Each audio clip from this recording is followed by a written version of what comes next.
Assalamualaikum Ustadz, maaf saya sengaja datang mau konsultasi lagi Ustadz. Waalaikumsalam Hasan, mari masuk. Hasan, silahkan duduk. Terima kasih Ustadz. Ustadz Ahmad, maaf. Saya berharap tidak mengganggu waktu Ustadz. Saya ingin memahami lebih dalam tentang syarat-syarat tayamum. Meskipun kita telah membahasnya di waktu yang lalu, saya merasa perlu penjelasan yang lebih rinci lagi Ustadz. Tentu Hasan, saya senang kamu memiliki semangat untuk memahami lebih dalam. Mari kita bahas bersama, apa yang ingin kamu ketahui terlebih dahulu. Ustadz, saya ingin memahami kondisi apa saja yang membolehkan seseorang melakukan tayamum. Apakah hanya ketika tidak ada air, atau ada kondisi lainnya lagi Ustadz? Pertanyaan yang bagus, Hasan. Tayamum diperbolehkan dalam beberapa kondisi. Pertama, ketiadaan air, setelah berusaha mencari, jika air tidak ditemukan atau jumlahnya sangat terbatas sehingga tidak cukup untuk bersuci, tayamum diperbolehkan.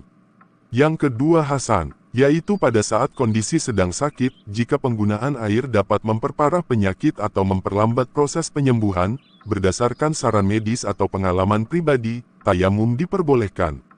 Ketiga, suhu ekstrim, dalam kondisi suhu yang sangat dingin, di mana penggunaan air dapat membahayakan kesehatan, tayamum juga diperbolehkan. Keempat, air tidak terjangkau. Jika air tersedia tetapi sulit dijangkau atau berisiko tinggi untuk diambil, misalnya karena ancaman bahaya, tayamum diperbolehkan.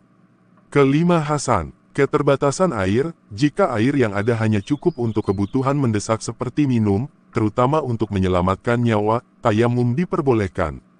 6. Dalam perjalanan, saat dalam perjalanan dan sulit menemukan air, tayamum dapat dilakukan sebagai pengganti wudhu. 7.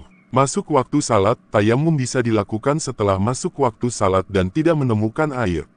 Yang ke-8, mengetahui arah kiblat, sebelum melakukan tayamum, terutama saat bepergian, mengetahui arah kiblat adalah penting.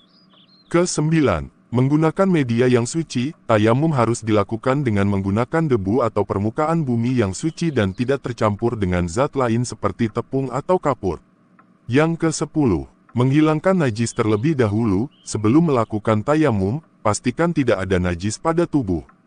11. Niat, seperti halnya wudhu, tayamum harus diawali dengan niat untuk bersuci. 12. Mengetahui tata cara tayamum, penting untuk mengetahui tata cara tayamum yang benar sesuai syariat. Yang terakhir 13. Satu tayamum untuk satu salat fardu, setiap tayamum hanya berlaku untuk satu salat fardu, namun bisa digunakan untuk beberapa salat sunnah. Terima kasih, Ustadz. Penjelasan Anda sangat jelas dan membantu saya memahami syarat-syarat tayamum dengan lebih baik.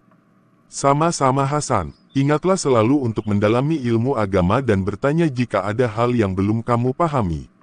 Semoga Allah selalu membimbing kita di jalannya.